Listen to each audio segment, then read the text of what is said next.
नमस्कार साथियों, आज के इस वीडियो में हम लोग देखेंगे एसकेएमयू यूनिवर्सिटी दुमका का सेमेस्टर 1 एमडीसी पेपर हिस्ट्री का हम लोग मोस्ट इंपोर्टेंट क्वेश्चन देखेंगे साथियों, जो आपके एग्जाम के पॉइंट ऑफ व्यू से काफी इंपोर्टेंट होंगे।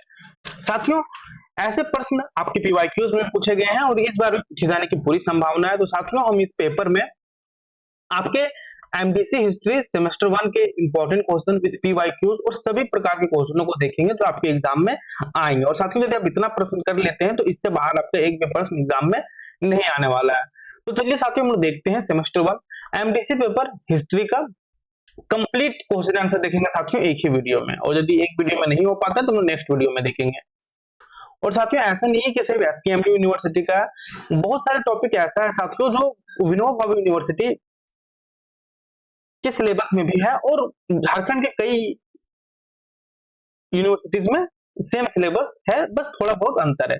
तो चलिए, जो आपका सिलेबस एक्चुअल सिलेबस है साथियों, उसके आधार पे हम लोग मोस्ट इंपोर्टेंट क्वेश्चन देखते हैं और जो पीवाईक्यूज पूछे गए हैं उन सारे प्रश्नों को हम लोग देखते हैं। तो साथियों, ये रहा आपका एमडीसी पेपर हिस्ट्री सेमेस्टर 1 का गेस्ट पेपर। ये आपका हिंदी वर्जन है। यदि आप इंग्लिश में लिखना चाहते हैं तो हम कमेंट करके जरूर बताएं, हम आपके लिए इंग्लिश वर्जन में भी प्रोवाइड करवा देंगे। साथियों, सबसे पहले आप देख लीजिए यहाँ पर सिलेबस दिया गया है और आपको एमडीसी पेपर में साथियों कुल 75 मार्क्स का प्रश्न पूछा जाता है। इसमें आपका इंटरनल वगैरह कुछ नहीं होता और इसमें आपको पास होने के लिए साथियों कम से कम 30 अंक लाने अनिवार्य होते हैं। यदि आप इससे कम मार्क्स लाते हैं तो आप फेल या प्रमोटेड हो सकते हैं, लेकिन ऐसा नहीं होगा। यदि आप पीडीएफ को अच्छे तरीके से पढ़ लीजिएगा साथियों तो आप सभी प्रश्नों को बहुत ही अच्छे तरीके से कर सकिएगा। आप लोग को इसमें पढ़ना है साथियों इंडियन फ्रीडम स्ट्रगल 1855 से 1947, मतलब कि जो हम लोग का स्वतंत्रता जो संघर्ष हुआ साथियों 1855 से 1947, इसके बीच क्या क्या हुआ, कितने क्रांति हुए, कितने आंदोलन हुए और कैसे हमारा देश आजाद हुआ, इन सारी चीजों के बारे में पढ़ना है। यूनिट 1 में जो आप लोग को पढ़ना है वह है नेचर ऑफ ब्रिटिश, देखिए पढ़ना है nature of British colonial rule, social and economic explanation. इसी में पढ़ना है फिर Santal insurrection, Hool of 1855 causes, cause and impact। और तीसरा जो मोस्ट इंपॉर्टेंट है वह है revolt of 1857 causes, cause and impact। Unit 2 में पढ़ना चाहते हो rise of nationalism, formation of political organisation and the British of Congress. तो आप यहाँ से सिलेबस को देख सकते हैं साथियों। और जो हालांकि जो इसका कंप्लीट पीडीएफ है साथियों हम आपको टेलीग्राम चैनल पर साझा कर देंगे, तो वहां से भी आप इसे देख सकते हैं। टेलीग्राम चैनल का लिंक आपको कहाँ मिलेगा साथियों? लिंक आपको हमारे डिस्क्रिप्शन बॉक्स में मिल जाएगा, वहां से आप हमारे टेलीग्राम चैनल, दो टेलीग्राम चैनल है साथियों, दोनों पे आप ज्वाइन हो जाइए। और इसी के साथ आप हमारे व्हाट्सएप चैनल पर भी ज्वाइन हो सकते हैं। हम वहां पर अपनी यूनिवर्सिटी से रिलेटेड सारे अपडेट्स और स्टडी मटेरियल साझा करते हैं। तो चलिए साथियों, ज्यादा हम लोग टाइम को ज्यादा नहीं करते हुए हम लोग इंपॉर्टेंट क्वेश्चन की ओर बढ़ते हैं। और सबसे पहले हम आपको इंपॉर्टेंट क्वेश्चन से रूबरू करवा देंगे, फिर एक एक करके हम लोग सारे प्रश्नों को देखेंगे। जो पहला क्वेश्चन है साथियों वह है आपका ब्रिटिश उपनिवेशवाद की प्रकृति को स्पष्ट कीजिए। क्वेश्चन नंबर 2 है साथियों ब्रिटिश शासन द्वारा भारत में किए गए सामाजिक और आर्थिक शोषण पर प्रकाश डालिए। क्वेश्चन नंबर 3 है साथियों 1855 के संथाल विद्रोह, जिसे हम लोग हुल भी कहते हैं, इसके कारण क्या थे, घटनाक्रम और प्रभाव का वर्णन कीजिए। क्वेश्चन नंबर 4 है साथियों 1857 की क्रांति के प्रमुख कारणों की व्याख्या कीजिए। क्वेश्चन नंबर 5 है 1857 की क्रांति का स्वरूप एवं प्रभाव पर संक्षिप्त टिप्पणी कीजिए। और साथियों ये सारे टॉपिक्स है ना, हम झारखंड के जो आपका विनोबा भावे यूनिवर्सिटी है, इन सारी यूनिवर्सिटीज में भी हमने करा रखा, तो आप चाहें तो वहां से भी देख सकते हैं। हालांकि नहीं भी देखिएगा तो कोई दिक्कत नहीं, क्योंकि हम तो आपको यहाँ करवा ही रहे हैं, लेकिन आपको बता दे रहे हैं सिर्फ। क्योंकि साथियों जो हम लोग का अकेडमी है साथियों धनबाद में अकेडमी, झारखंड के सभी यूनिवर्सिटीज के लिए डेडिकेटेड कोर्सेज भी करवाती है एप्लीकेशन में, तो इसलिए हम चाह रहे हैं कि आप लोग को बताते चले। क्वेश्चन नंबर 5 है साथियों 1857 की क्रांति का स्वरूप एवं प्रभाव पर संक्षिप्त टिप्पणी कीजिए। क्वेश्चन नंबर 6 है भारतीय राष्ट्रवाद के उदय के कारणों की विवेचना कीजिए। क्वेश्चन नंबर 7 है भारतीय राष्ट्रीय कांग्रेस के गठन की प्रक्रिया और उद्देश्य क्या थे। क्वेश्चन नंबर 8 है साथियों आपका 19वीं शताब्दी में भारत में हुए प्रमुख सामाजिक एवं धार्मिक सुधार आंदोलनों की चर्चा कीजिए। क्वेश्चन नंबर 9 है ब्रह्म समाज और आर्य समाज की विशेषताओं एवं योगदान पर टिप्पणी कीजिए। क्वेश्चन नंबर 10 है असहयोग आंदोलन के कारण, स्वरूप एवं प्रभाव पर विस्तार से चर्चा कीजिए। साथियों जब हम लोग आंसर को देखेंगे तो उसमें हम लोग क्वेश्चन को भी समझेंगे अच्छे से, प्लस हम आपको देखिए बहुत को ऐसे होते हैं बस इंपॉर्टेंट क्वेश्चन देखना चाहते हैं, तो हम लोग को ऐसा तो है नहीं कि बस व्यूज के लिए, हम लोग चाहते कि सभी लोग के पास एक क्वालिटी एजुकेशन पहुंचे और सभी को अच्छे से पढ़ सके। इसलिए साथियों सबसे पहले हम इंपॉर्टेंट क्वेश्चन आपके साथ साझा करें, फिर एक एक करके सारे इंपॉर्टेंट क्वेश्चन का हम लोग आंसर भी देखेंगे। तो वीडियो के लास्ट तक बने रहिए। क्वेश्चन नंबर 11 है साथियों सविनय अवज्ञा आंदोलन के मुख्य बिंदु और इसके परिणामों को समझाइए। क्वेश्चन नंबर 12 है। भारत छोड़ो आंदोलन के कारण, घटनाक्रम और प्रभाव की व्याख्या कीजिए। क्वेश्चन नंबर 13 है आपका। क्रांतिकारी आंदोलन के प्रमुख नेताओं एवं उनके योगदान पर प्रकाश डालिए। नेक्स्ट क्वेश्चन जो है साथियों वह है आपका क्वेश्चन नंबर 14। क्वेश्चन 14 है आजाद हिंद फौज की स्थापना, उद्देश्य और नेताजी सुभाष चंद्र बोस की भूमिका का वर्णन कीजिए। क्वेश्चन नंबर 15 है आपका। लक्ष्मी सहगल का स्वतंत्रता संग्राम में योगदान क्या था, इसके बारे में आपको बताना है।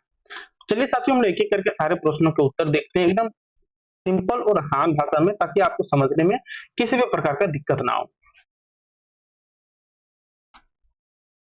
क्वेश्चन नंबर 1 है आपका। ब्रिटिश उपनिवेशवाद की प्रकृति को स्पष्ट कीजिए। साथियों ब्रिटिश उपनिवेशवाद का अर्थ है ब्रिटेन द्वारा भारत को एक उपनिवेश के रूप में शासित करना। क्या है साथियों? ब्रिटिश उपनिवेशवाद का अर्थ क्या साथियों? ब्रिटेन द्वारा भारत को एक उपनिवेश मतलब कि कॉलोनी के रूप में शासित करना। यह ना केवल साथियों राजनीतिक कब्जा था, बल्कि भारत की आर्थिक, सामाजिक और संस्कृति व्यवस्था को भी अपने लाभ के लिए बदल देना था। देखिए ब्रिटिश उपनिवेशवाद से आप क्या समझते हैं साथियों? ब्रिटेन द्वारा भारत को एक उपनिवेश मतलब उपनिवेश मतलब एक कॉलोनी के रूप में शासित करना।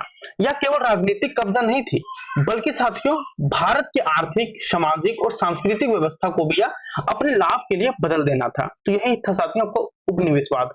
आइए साथियों एक एक करके हम लोग ब्रिटिश उपनिवेशवाद की प्रकृति समझते हैं। जो पहला प्रकृति है साथियों वह है साथियों आर्थिक शोषण पर आधारित। साथियों ब्रिटिश शासन का मुख्य उद्देश्य भारत की संपत्ति को लूटना था। ये यहाँ पर साथियों अपना व्यवसाय करने के लिए और अपना रोजगार के लिए नहीं आए थे।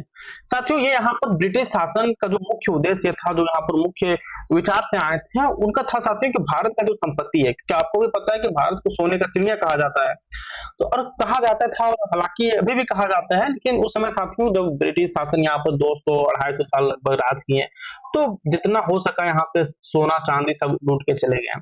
क्यों? क्योंकि साथियों भारत की संपत्ति बहुत अत्यधिक थी उस टाइम। ब्रिटिश शासन का मुख्य उद्देश्य भारत की संपत्ति को लूटना था। भारत के कच्चे माल को इंग्लैंड ले जाकर वहां के कारखानों में इस्तेमाल किया गया। देखिए साथियों जो भारत के जो कच्चे माल थे उन्हें साथियों इंग्लैंड ले जाकर वहां के कारखानों में इस्तेमाल किया गया और फिर वही चीजें भारत में महंगे दामों पर बेची गई। इससे क्या हुआ? इससे भारतीय उद्योग धंधे नष्ट हो गए। एक क्या कर रहे हैं वो कि यहाँ से भारत से वह कच्चे मालों को ले रहे हैं, कच्ची चीजों को ले रहे हैं और वह इंग्लैंड में वहां पर जाके वे उसे इस्तेमाल कर रहे हैं कारखाना में, और फिर वही चीज को साथियों भारत में लाकर वे महंगे दामों में बेच रहे हैं। इससे क्या हुआ कि भारतीय उद्योग धंधे नष्ट हो गए।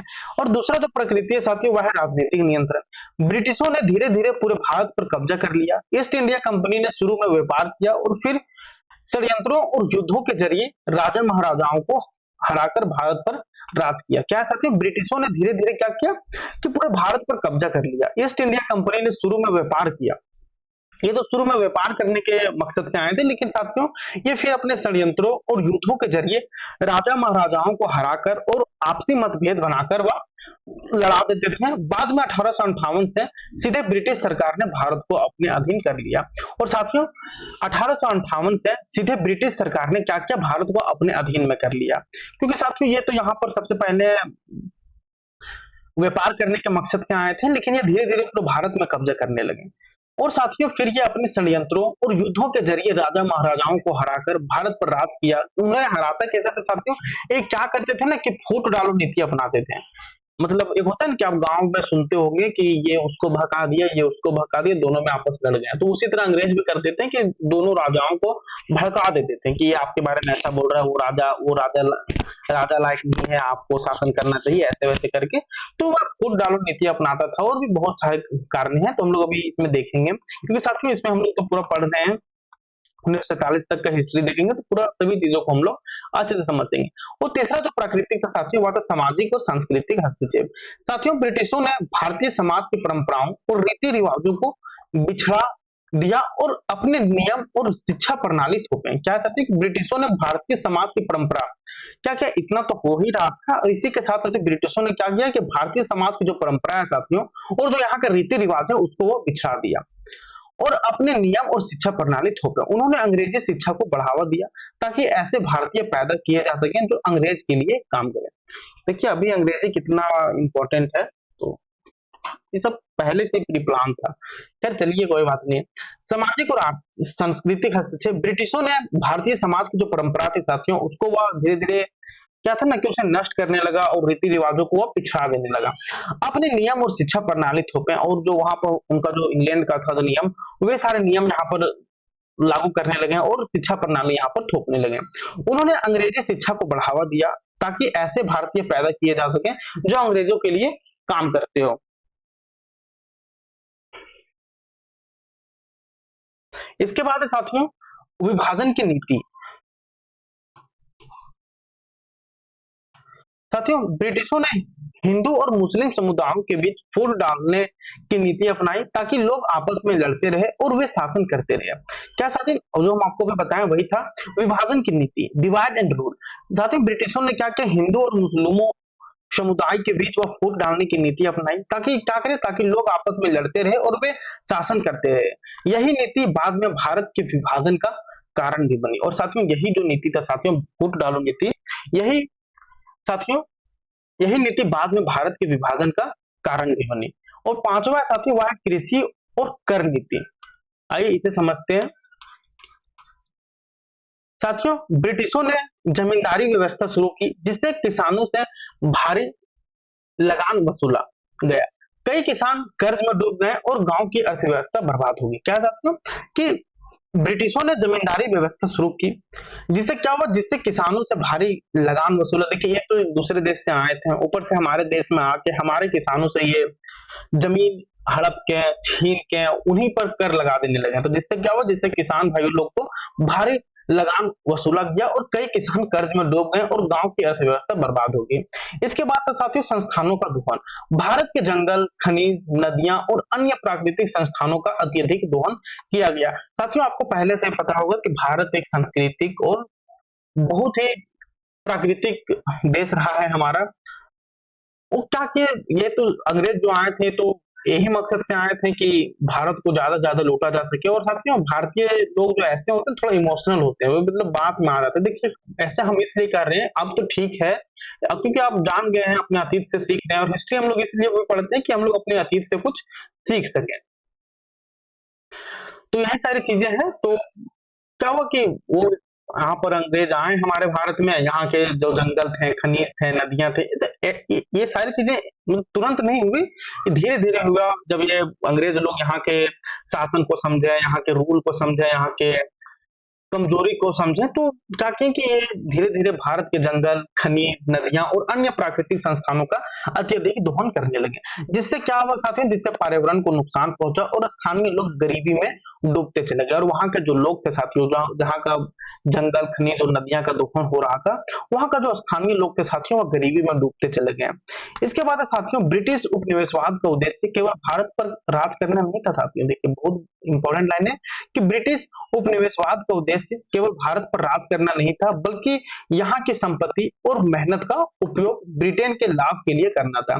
बल्कि साथियों यहाँ की संपत्ति और मेहनत का उपयोग साथियों ब्रिटेन के लाभ में करना था। यह शासन शोषण, नियंत्रण और संस्कृति के बदलाव पर आधारित था। और जो साथियों या जो शोषण है या जो शासन है, यह शोषण, नियंत्रण और संस्कृति के बदलाव पर आधारित था। भारत को इसके कारण लंबे समय तक गरीबी, अशिक्षा और सामाजिक विघटन का सामना करना पड़ा। और साथियों इसके चलते भारत को साथियों लंबे समय तक गरीबी का, अशिक्षा का और सामाजिक विघटन का सामना करना पड़ा। तो साथियों ये था आपका क्वेश्चन नंबर 1। हम उम्मीद करते हैं कि आपको अच्छे तरीके से समझ में आया होगा और आप इस पीडीएफ को भी डाउनलोड करके अच्छे से पढ़ सकते हैं। क्वेश्चन नंबर 2 है साथियों आपका,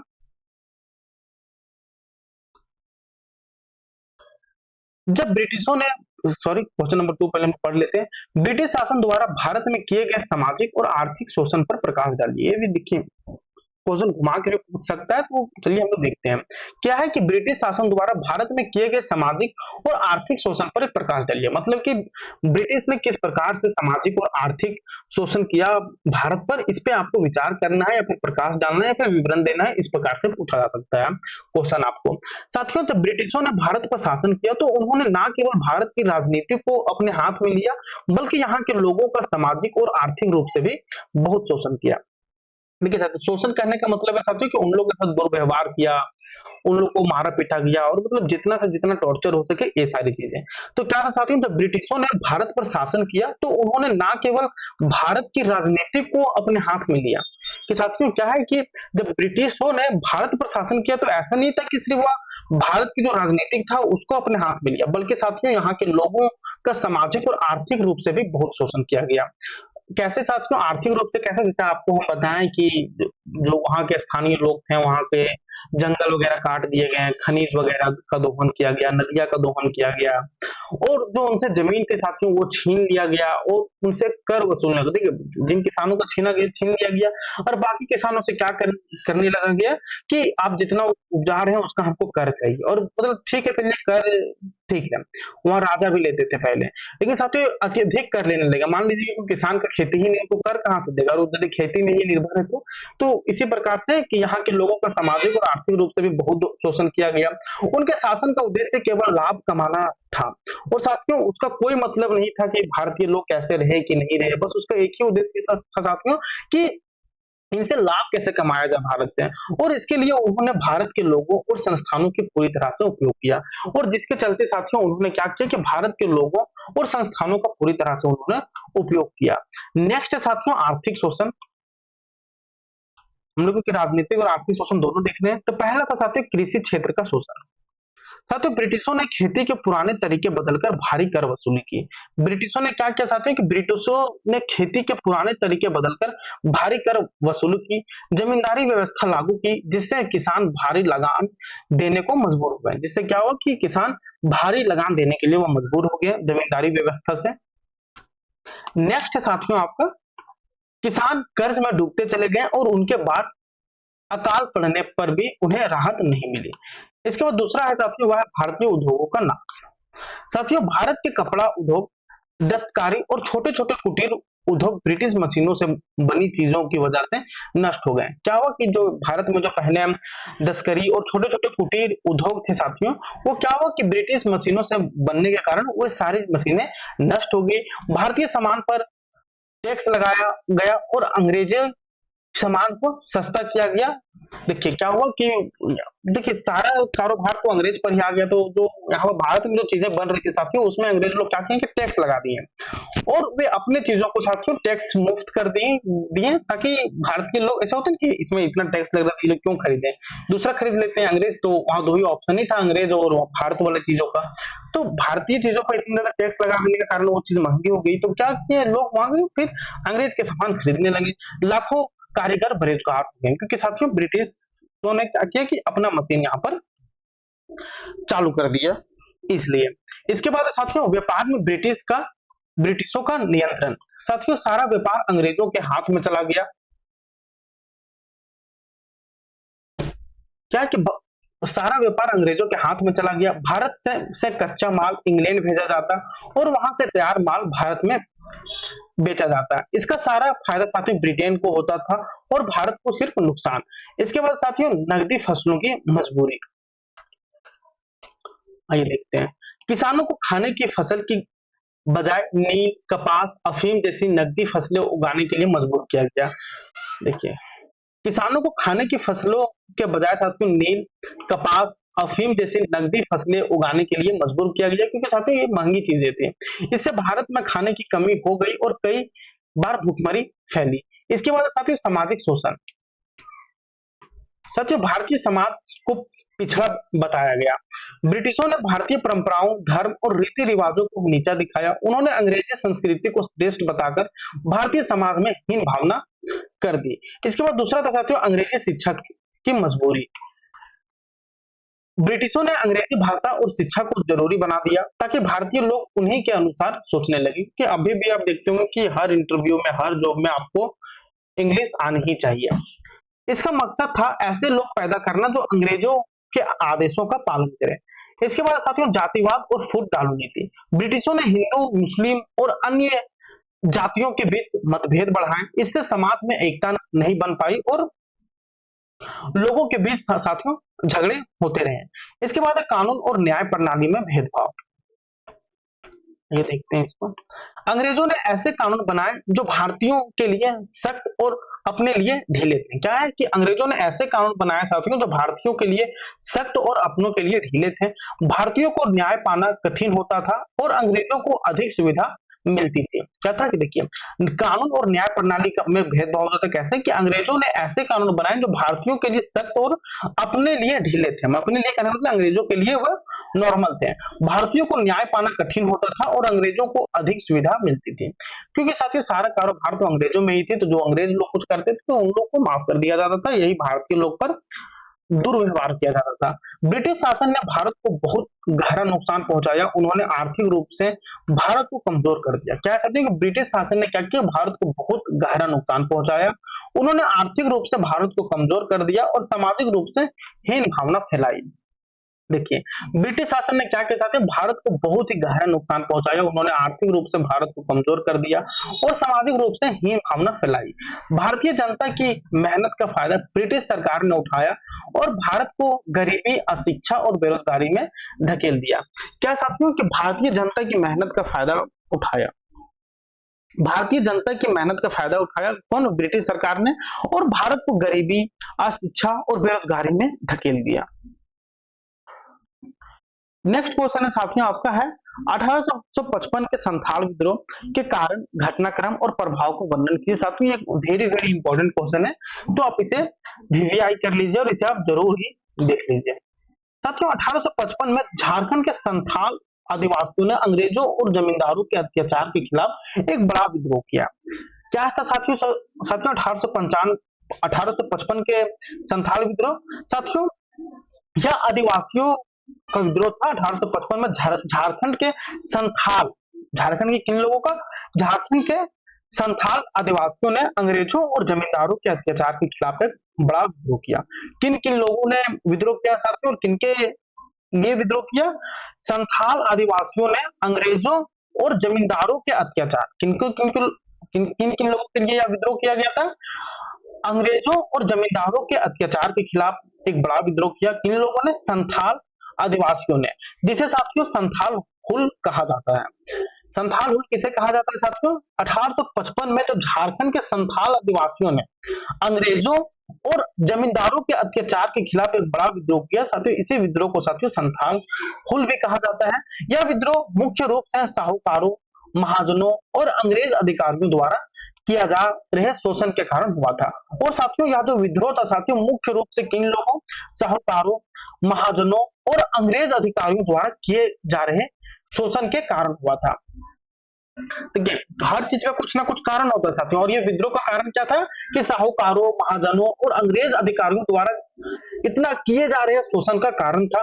संथाल लोग जंगलों और जमीनों में खेती कर शांति से रहते थे, क्योंकि साथियों हम लोग जानते हैं कि संथाल लोग साथियों रहते थे और जंगलों और जमीनों में खेती करके वह अपना जीवन व्यापक करते थे। लेकिन अंग्रेजी सरकार ने जमींदारों को अधिकार देकर उनसे जमीन छीन ली और उन पर भारी लगान लगाया गया। देखिए साथियों क्या है कि एक तो संथाल लोगों का जमीन, वहां पर वे रह रहे हैं, खा रहे हैं, सब चीज उनका जीवन साथियों खेती पर ही निर्भर था और वो जंगल में रहते थे। लेकिन अंग्रेजों ने क्या किया कि जमींदारों को ये अधिकार दे दिया कि जाइए आप जमीन ले लीजिए और उनसे कर छीन लीजिए। तो और वे यहाँ तक अब बोलेंगे चलिए यहाँ तक ठीक है, लेकिन साथियों क्या करने लगे, कर लेने के साथ साथ उनके साथ शोषण करने लगे जमींदार, साहूकार, महाजनों और अंग्रेज के कुछ अधिकारी। तो क्या था कि इससे संथाल लोगों में, संथाल आदिवासियों में एक विद्रोह की भावना पैदा हो गई।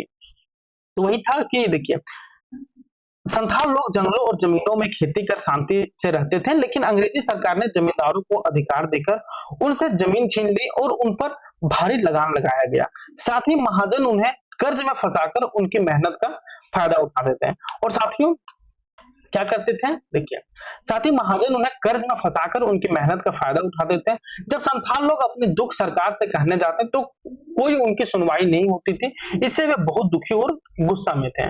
साथियों इस विद्रोह की शुरुआत सिद्धू और कान्हू नाम के दो संथाल भाइयों ने की। 30 जून 1855 को भगनाडीह गांव में हजारों संथाल इकट्ठा हुए और अंग्रेजी सरकार के खिलाफ विद्रोह करने की घोषणा की। देखिए साथियों काफी इंपॉर्टेंट है। इस विद्रोह की शुरुआत साथियों कहां से हुई, सिद्धू और कान्हू नाम के दो संथाल भाइयों ने की। कब साथियों, 30 जून 1855 को कौन सा गांव, भगनाडीह गांव में हजारों संथाल इकट्ठा हुए और अंग्रेजी सरकार के खिलाफ विद्रोह करने की घोषणा की। ये साथियों जहां तो विद्रोह हुआ था साथियों, वो दो भाइयों ने शुरू की, सिद्धू और कान्हू भाइयों ने, जो कि 30 जून 1855 को कौन सा गांव, भगनाडीह गांव में हजारों संथाल इकट्ठा हुए और अंग्रेजी सरकार के खिलाफ उन्होंने विद्रोह करने की घोषणा की। साथियों उन्होंने डाकघरों, थानों और रेलवे लाइनों पर हमला किया। सबसे पहले साथियों उन्होंने क्या क्या किया, डाकघरों पर हमला किया, थानों पर हमला किया और रेलवे लाइनों पर उन्होंने हमला किया। उनके पास आधुनिक हथियार नहीं थे, लेकिन वे अपने परंपरागत हथियारों जैसे तीर, धनुष, कुल्हाड़ी से लड़े। साथियों उनके पास कोई ना क्या था कि आधुनिक आधुनिक हथियार नहीं थे, जिस पर अंग्रेज लोग के पास गन वगैरह थे तो इन लोग के पास नहीं थे। लेकिन साथियों उन्होंने अपने परंपरागत हथियार जैसे कि तीर से, धनुष से और कुल्हाड़ी से लड़े। शुरुआत में संथालों को कुछ सफलता मिली, लेकिन बाद में अंग्रेजों ने सेना भेजकर विद्रोह को बहुत क्रूरता से दबा दिया। साथियों इन्हें संथाल लोगों को शुरुआत में तो बहुत सफलता मिली, लेकिन बाद में जैसे जैसे यह विद्रोह बढ़ने लगा तो अंग्रेजों ने सेना भेजकर विद्रोह को बहुत क्रूरता से दबा दिया। हजारों संथालों को मार दिया गया और उनके गांव जला दिए गए। जब अंग्रेजों ने साथियों कई सेना भेजे तो क्या हुआ कि संथाल लोगों को मार दिया गया, उन्हें क्रूरता से मतलब क्रूरता से दबा गया। फिल्मों में देखते हैं ना कि किस प्रकार से कोई गुंडा आता है पूरा फौज लेके और पूरा गांव को तहस नहस कर देता है, को विद्रोह कर रहा होता है, तो ठीक उसी प्रकार साथियों अंग्रेजों ने सेना भेजकर विद्रोह को बहुत क्रूरता से दबा दिया। हजारों संथालों को मार दिया गया और उनके गांव जला दिए गए। साथियों इस विद्रोह का असर यह हुआ कि अंग्रेजों को आदिवासियों की ताकत का अंदाजा हुआ।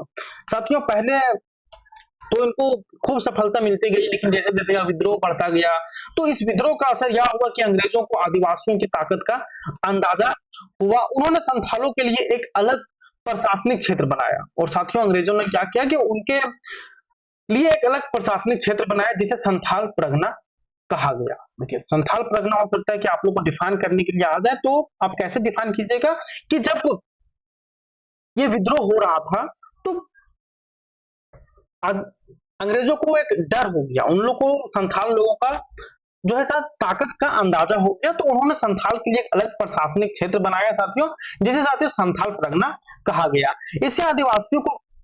इससे आदिवासियों की कुछ समस्याओं का समाधान हुआ और जिससे क्या हुआ साथियों, इस परगना से आदिवासियों को कुछ समस्याओं का समाधान हुआ। यह विद्रोह भारत के आजादी के संघर्ष में एक महत्वपूर्ण अध्याय बन गया। और साथियों यह जो विद्रोह है साथियों भारत की आजादी में के संघर्ष में एक महत्वपूर्ण अध्याय बन गया और आगे चलकर बहुत से आंदोलनों को प्रेरणा मिली। और साथियों यह आगे चलकर बहुत से आंदोलनों को प्रेरणा मिली। संथाल हुल ने दिखाया कि आदिवासी समाज भी अपने अधिकारों के लिए संगठित होकर लड़ सकते हैं। और साथियों यह जो विद्रोह साथियों यह जो संथाल हुल है साथियों यह दिखाया कि आदिवासी समाज भी अपने अधिकारों के लिए संगठित होकर लड़ सकते हैं।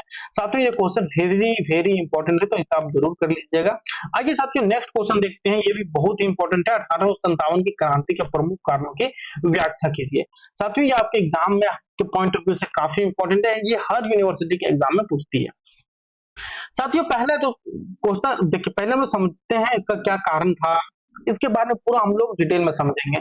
साथियों 1857 की क्रांति भारत में ब्रिटिश शासन के खिलाफ एक बहुत बड़ी बगावत थी। क्या थी साथियों, तो 1857 की जो क्रांति थी साथियों वो ब्रिटिश शासन के खिलाफ एक बहुत बड़ी बगावत थी। बहुत कोई तो ऐसा बोलते हैं कि ये सैनिक क्रांति था। तो चलिए क्या था, इन सारी चीजों के बारे में हम लोग देखेंगे। क्या था ब्रिटिशों का नीतियां, सामाजिक और आर्थिक दखल क्या था, सभी चीजों के बारे में हम लोग साथियों एकदम डिटेल में चर्चा करेंगे, क्योंकि साथियों ये question very very very important है। साथियों 1857 की क्रांति भारत में ब्रिटिश शासन के खिलाफ एक बहुत बड़ी बगावत थी।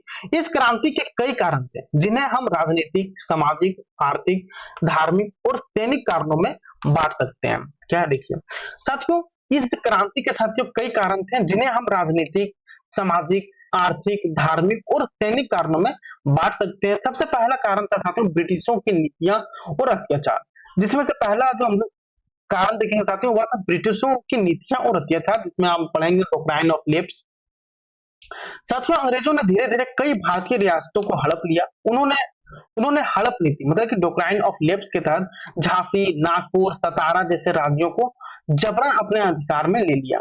इससे क्या हुआ कि इससे राजा रानी और जनता बहुत नाराज हुए। दूसरा जो कारण थे साथियों 1857 का क्रांति का, वह था सामाजिक और आर्थिक दखल। अंग्रेजों ने सती प्रथा और बाल विवाह जैसी परंपराओं को बंद किया, जो सही तो था, लेकिन इससे भारतीयों ने अपनी संस्कृति में हस्तक्षेप माना। साथ ही ईसाई मिशनरियों द्वारा जबरन धर्म परिवर्तन कराने की कोशिश भी लोगों को बहुत चुभी। क्या था साथियों कि दूसरा जो कारण था साथियों वह था धार्मिक दखल, सामाजिक और धार्मिक दखल। सामाजिक में साथियों क्या था कि अंग्रेजों ने सती प्रथा और बाल विवाह जैसी परंपराओं को बंद कर दिया। हालांकि यह बहुत सही था, जो सही तो था साथियों, लेकिन इसे भारतीयों ने अपनी संस्कृति में हस्तक्षेप माना। क्योंकि अभी हम लोग को सही लग रहा है क्योंकि उसमें वो लोग बाल विवाह उस टाइम बहुत चलता था साथियों, सती प्रथा और बाल विवाह। तो अंग्रेजों ने इन परंपराओं को बंद कर दिया, जिससे क्या लगा लोगों को ये हमारे संस्कृति में हस्तक्षेप कर रहे हैं। मान लीजिए कि आपके रूटीन में कोई बोले कि इस तरह नहीं कीजिए, और फिर जो आपका संस्कृति है उस तरह में आपको बोले कि ये सही नहीं, तो आपको नहीं लगे कि आप मेरे संस्कृति में हस्तक्षेप क्यों कर रहे हैं, आप अपना से मतलब रखिए। तो इसके चलते साथियों लोगों में आक्रोश की भावना पैदा हो गई। साथियों ईसाई मिशनरियों द्वारा जबरन धर्म परिवर्तन कराने की कोशिश भी लोगों को बहुत चुभी। और साथियों इसी के साथ ईसाई मिशनरियों द्वारा जबरन मतलब जबरदस्ती धर्म परिवर्तन कराने की कोशिश भी लोगों को बहुत चुभी। तीसरा जो कारण था साथियों वह था आपका आर्थिक शोषण। अंग्रेजों ने भारतीय किसानों और दस्तकारों को बहुत शोषण किया। क्या है साथियों कि अंग्रेजों ने भारतीय किसानों को और दस्तकारों को बहुत शोषण किया। किसानों से भारी लगान वसूला गया और भारतीय कारीगरों की चीजों को दबाकर अंग्रेजी सामान को बढ़ावा दिया गया, जिससे क्या हुआ कि वे बेरोजगार हो गए।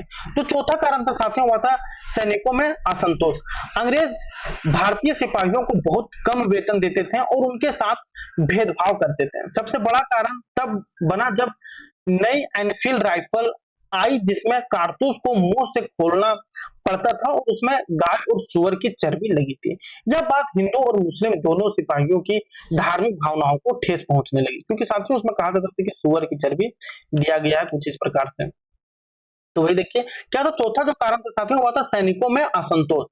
अंग्रेज अंग्रेज भारतीय सिपाहियों को बहुत कम वेतन देते थे, ये तो यह कारण था, और उनके साथ भेदभाव करते थे। जो अंग्रेज सैनिक थे उनको तो सही ट्रीट किया जाता था साथियों, लेकिन जो भारतीय सिपाही हैं उनके साथ भेदभाव किया जाता था।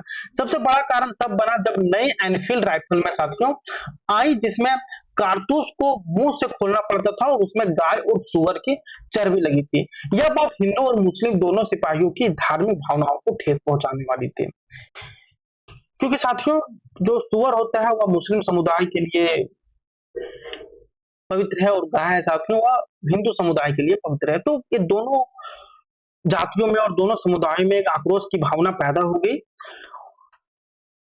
इन सभी कारणों ने मिलकर भारतीयों में गुस्सा भर दिया और 1857 में मेरठ से क्रांति शुरुआत हुई, जो बाद में पूरे उत्तर भारत में फैल गई। यह क्रांति भारत की आजादी की पहली बड़ी कोशिश मानी जाती है। साथियों ये जो क्रांति इतना ये हुआ था साथियों कि यदि इसमें सभी राजाएं साथ देते थे तो उसी टाइम हमारा देश आजाद हो गया था 1857 में ही। इतना 90 से 100 साल तक हम लोग को और संघर्ष नहीं करना पड़ता। लेकिन क्या किए कि अंग्रेज वही फूट डालो नीति और लोगों को और राजाओं को भगा के कहा गया वे आपस में सबको लड़ा दिए, तो जिससे कि सबको एकजुट नहीं हो पाया। हालांकि बहुत को एकजुट हो गए क्योंकि साथियों इसमें बहुत से कारण थे। सबसे पहला कारण देखें साथियों ब्रिटिशों की नीतियां और अत्याचार। दूसरा कारण था वह सामाजिक और धार्मिक दखल, जिससे क्या था सामाजिक दखल क्या था कि सती प्रथा वगैरह को बंद करा दिया गया और धर्म परिवर्तन कराने की कोशिश की गई कि जबरन। तीसरा जो कारण था साथियों वह था आर्थिक शोषण। अंग्रेजों ने भारतीय किसानों और दस्तकारों का बहुत शोषण किया, किसानों से भारी लगान वसूला गया और भारतीय कारीगरों की चीजों को दबाकर अंग्रेजी सामान को बढ़ावा दिया गया, जिससे क्या बेरोजगार हो गए। चौथा कारण तो साथियों वह सैनिकों में असंतोष। क्यों साथियों सबसे पहला इसमें बोला जाता है कि भारतीय सिपाहियों को बहुत कम वेतन दिया जाता था और उनके साथ भेदभाव किया जाता था। और सबसे बड़ा कारण था साथियों कि जो नई एनफील्ड राइफल आई उसमें साथियों कारतूस को मुंह से खोलना पड़ता था। मुंह से खोलना पड़ता था, चलिए वहां तो ठीक है, लेकिन साथियों उसमें गाय और सुअर की चर्बी लगी होती थी। यह बात साथियों हिंदू और मुस्लिम दोनों सिपाहियों की धार्मिक भावनाओं को बहुत अत्यधिक ठेस पहुंचाया। और साथियों एक और भी था कि इन लोगों को नदी के पार जाना पड़ता था, तो और इन लोग का संस्कृति के ये सब खिलाफ था। तो इन सभी कारणों ने मिलकर भारतीयों में गुस्सा भर दिया और 1857 मेरठ से क्रांति की शुरू हो गई, और जो बाद में पूरे उत्तर भारत में फैल गई। यह क्रांति भारत की आजादी की पहली बड़ी कोशिश मानी जाती है। इसके बाद साथियों क्वेश्चन नंबर 5 है आपका 1857 से ही रिलेटेड, कि 1857 की क्रांति का स्वरूप एवं प्रभाव पर संक्षिप्त टिप्पणी कीजिए। आइए साथियों इसे भी हम लोग जल्दी देखते हैं।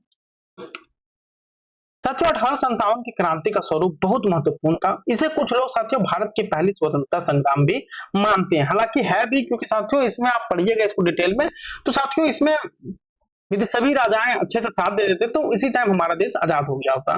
साथियों जबकि कुछ इतिहासकार इसे केवल सिपाहियों की बगावत या स्थानीय विद्रोह मानते हैं, लेकिन अगर हम पूरे घटनाक्रम को देखें तो यह सिर्फ एक सिपाही विद्रोह नहीं था।